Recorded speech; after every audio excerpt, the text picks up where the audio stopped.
Islam akan berkembang luas dengan kelembutan, bukan dengan kekerasan.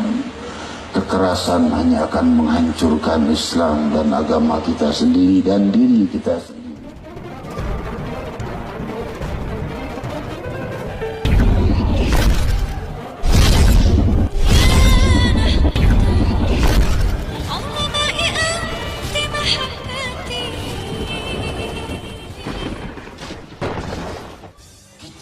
Tentunya mengenal yang namanya jihad, namun kita harus tahu jihad itu seperti apa. Jangan bicara jihad kalau emosi itu setan, bukan jihad namanya. Hadirin hadirat, beda antara emosi dengan jihad. Kalau seandainya jihad, Rasul bilang jangan memukul wajah, jangan menyerang wanita dan anak-anak, jangan menyerang yang tidak bersenjata, jangan menyerang yang tidak menyerang. Nah, itu namanya jihad. Kalau kita tidak diserang orang, kita menyerang orang. Itu untuk yang di luar Islam, apalagi yang sesama muslimin. Rasul sallallahu alaihi wasallam itu adalah orang yang cinta kepada seluruh makhluknya Allah.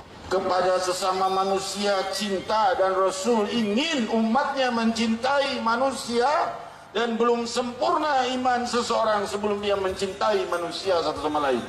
Jika seseorang mencintai muslimin saja, tidak menyayangi orang-orang yang di luar Islam, maka belum sempurna imannya seperti Sayyidina Muhammad.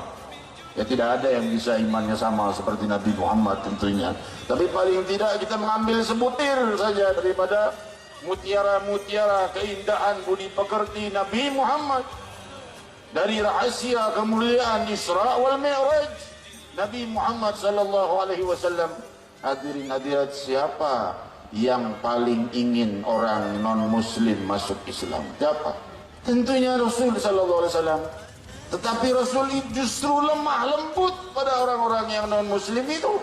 Seorang Yahudi pemuda datang ke rumah Rasul, bilang mau tinggal di rumah Rasul.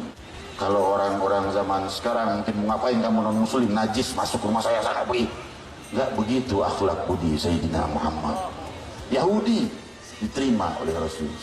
Tinggal di rumah Nabi, makan sepiring dengan tangan Muhammad Rasulullah, jari-jarinya bersentuhan dengan jari-jari Nabi, minum segelas dengan sang Nabi, tinggal sehari, 2 hari, 3 hari, berhari-hari tidak diusir oleh Nabi dan terus disambut sebagai tamu sampai pemuda itu pulang.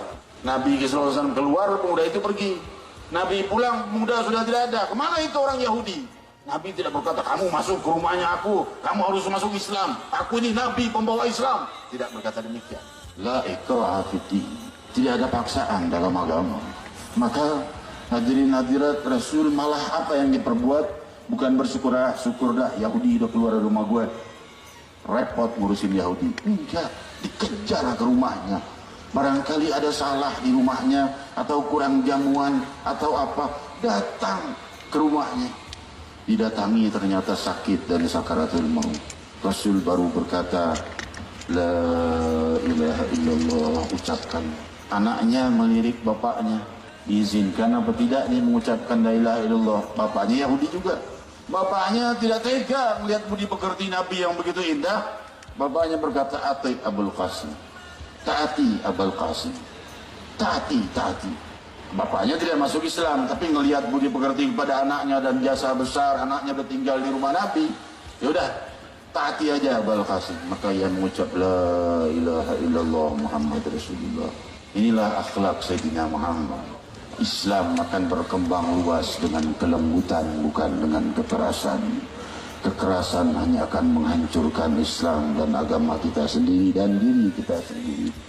Maka oleh sebab itu kelemah lembutan itu perlu. Budi pekerti itu senjata terkuat untuk mencapai kemenangan dan keberhasilan di dalam dakwah kita. Oleh sebab itu juga layak kita pahami, ya, sebagai rakyat, antara ulama dan umara layak bersatu. Untuk apa? Untuk supaya terjadinya pembenahan masyarakat yang baik. Kalau ulama dan umara itu pejabat, ulama dan umara saling hantam, musuh-musuh Islam tepuk tangan. syukur tuh hancur sendiri, dihancurin sama pemerintahnya sendiri, saling ngantem sendiri. Jangan begitu. Ya, kalau umara kita punya kesalahan, maka coba ajukan kepada gurumu, gurumu kepada gurunya, sampai kepada guru-gurunya yang punya hubungan dengan orang-orang yang para pejabat itu, untuk menyampaikan bahwa hal ini salah, hal ini salah dengan baik. Itulah akhlak Sayyidina Muhammad. Demi Allah, jika beliau hidup, itu yang akan beliau perbuat.